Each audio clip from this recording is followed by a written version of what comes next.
Those of you who have watched my videos before will know that I really love Casio CTK keyboards. I think they're a little bit impeded by the name Casio, but anyone who bothers to explore them will see they really do have some really great features, particularly if you find one with the DSP built in. Casio makes a brilliant digital signal processor, and the CTK 6000 has it. So, it starts you off with obviously your default piano sound. And if you press the synth button right here, then it starts to get more interesting. If you've watched my reviews before, you'll know that I like to get straight into the synthesizer settings.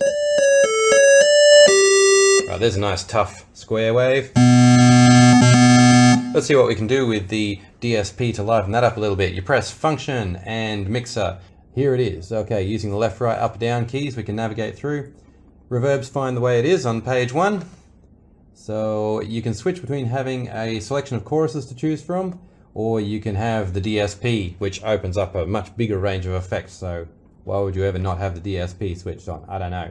Move to the DSP page, and it actually starts you off with a few chorus settings, and then you can go right through to just a whole range of things. There's auto panners, chorus with panner, some of them are multi-effect systems.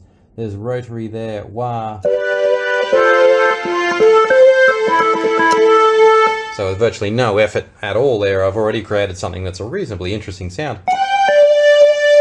That seems to be layered with some strings.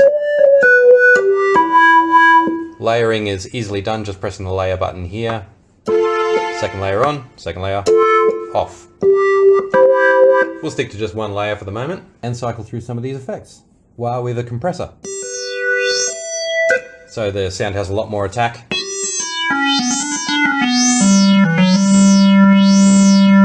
We've got our pitch bend wheel down the end here. I think you can just see that on your image.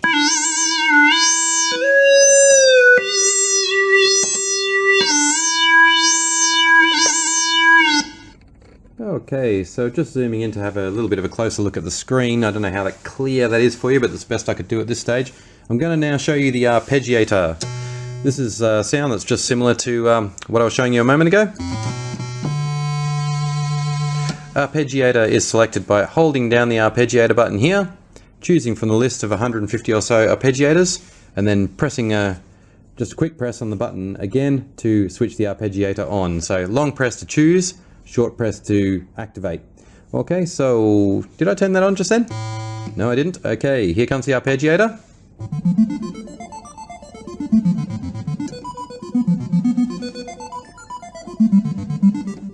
Okay, I'll just zoom out a little bit so you can see the action I'm playing on the keyboard there. Just nice and simple, there's nothing to it. And you can hear that delay effect out of there too, which is really effective with arpeggios.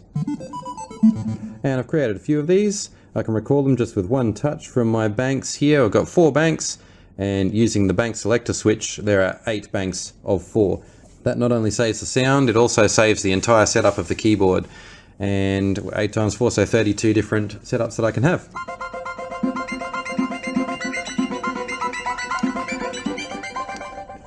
Here's a different one.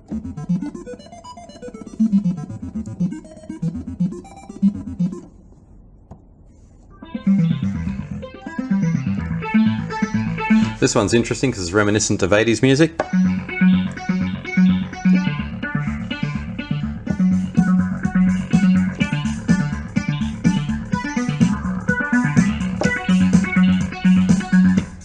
You get the idea. And that leads me nicely into the rhythm section. Okay, so we can select from 6 different categories of rhythms, which is very generalized. For example, category A is pop, rock, and dance, which is obviously a massively wide variety. But basically, category A is your interesting ones, and all the rest are things like just piano loops. Your user rhythms are in bank F right here. Sorry, I just realized that just off your screen, but anyway, the important stuff is all down here. Let's have a listen to something.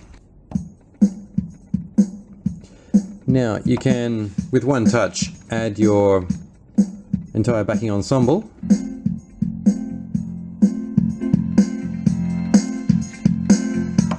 Usually I find that's not to my liking though,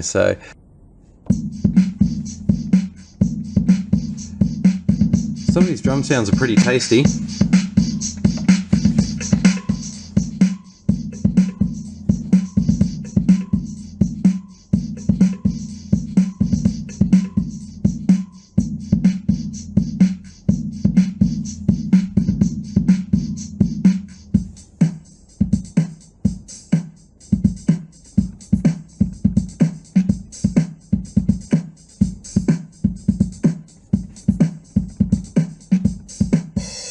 That was just two of the hip-hop beats, and as normal with these keyboards you can control your fills, and there's a part A and a part B, so you can add a bit of variety and a bit of sequence to your song.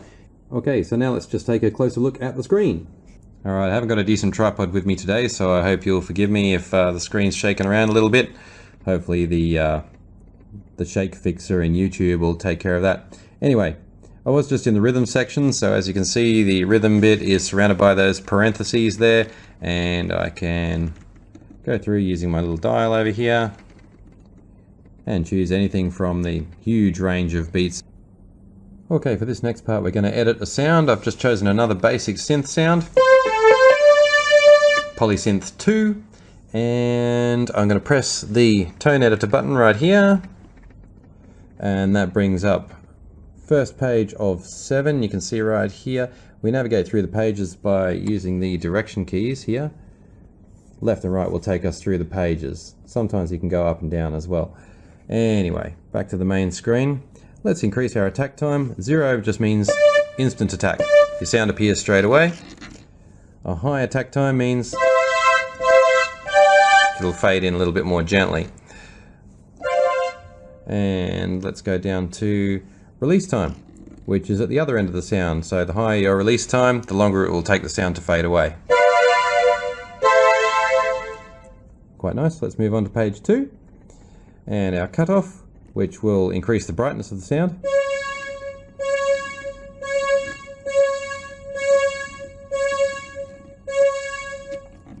If we take that right back into the minuses,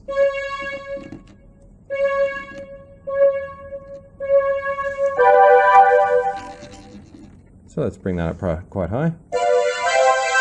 Okay, now vibrato type. This is pretty fun. We can select the waveform that our vibrato is going to take. Is it going to be a nice hard square shape, or a really soft triangular sort of shape, or a smooth sine wave? Let's take it to extremes and use the square wave, which of course is a very unforgiving type of vibrato, very strong. Here's the vibrato depth.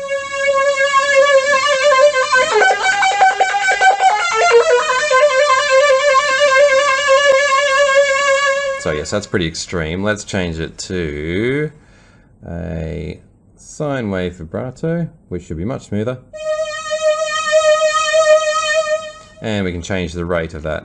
Nice fast rate can be a really intense sound. See that rubbing sort of synth noise? And let's change the depth of that and make it really intense, about 45.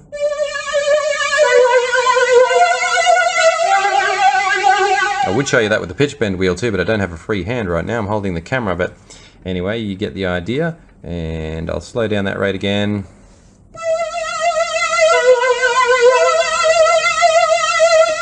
And we can also program the amount of delay is taken before that vibrato kicks in. So if we have a nice long delay, then you hear the vibrato kicking in after that 1 or 2 seconds that I held down the key. Which can be really effective too. Octave shift is just what it says it is. If I make it low, then I'm playing low, and so that was the exact same key. Okay, let's leave that on 0. And what's on page 5? Overall volume, the touch sensitivity, and the reverb send, chorus send. So if reverb is important to you with this particular pad, and it is quite a smooth pad, so we might want to max out the reverb. Now the DSP, we're going to apply that DSP, which is our multi-effect system. Now delay won't have much effect on a soft breathy sort of noise like this, so let's try something like phaser.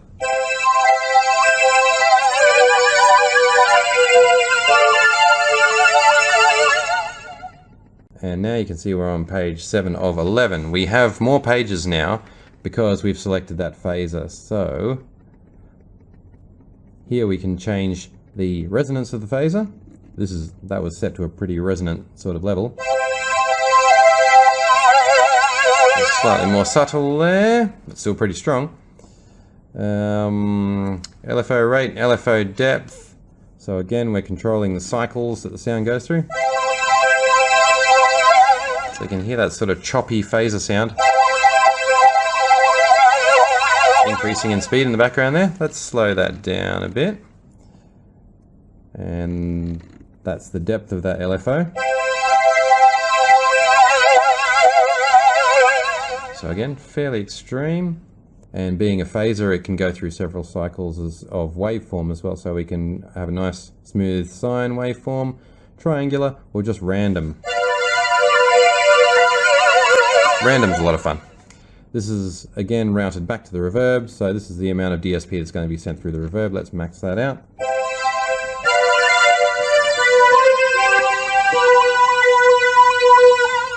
So okay, that's not the most outstanding sound, obviously, that you're ever going to hear. I won't worry about saving that.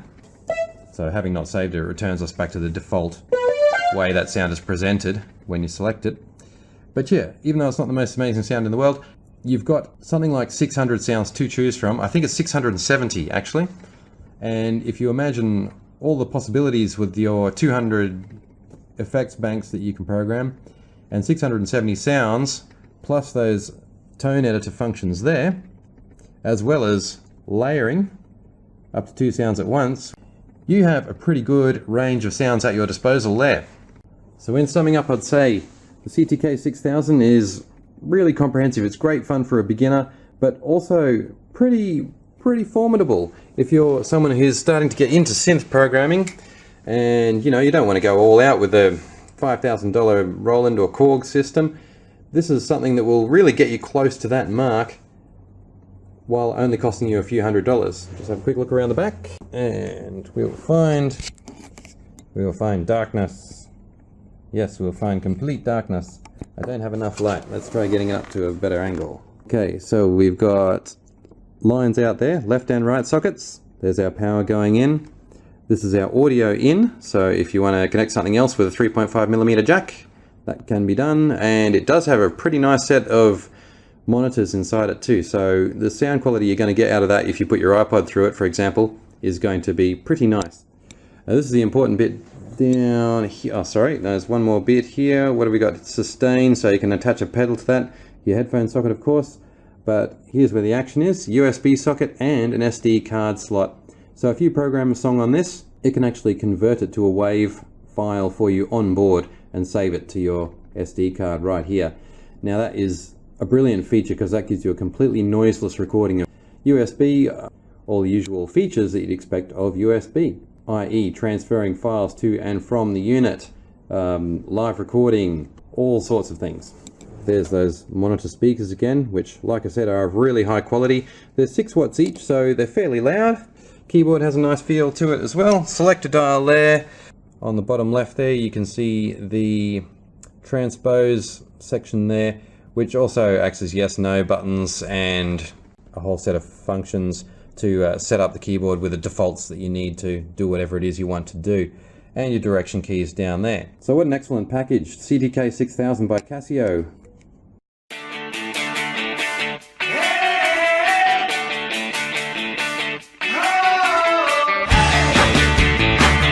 Yeah.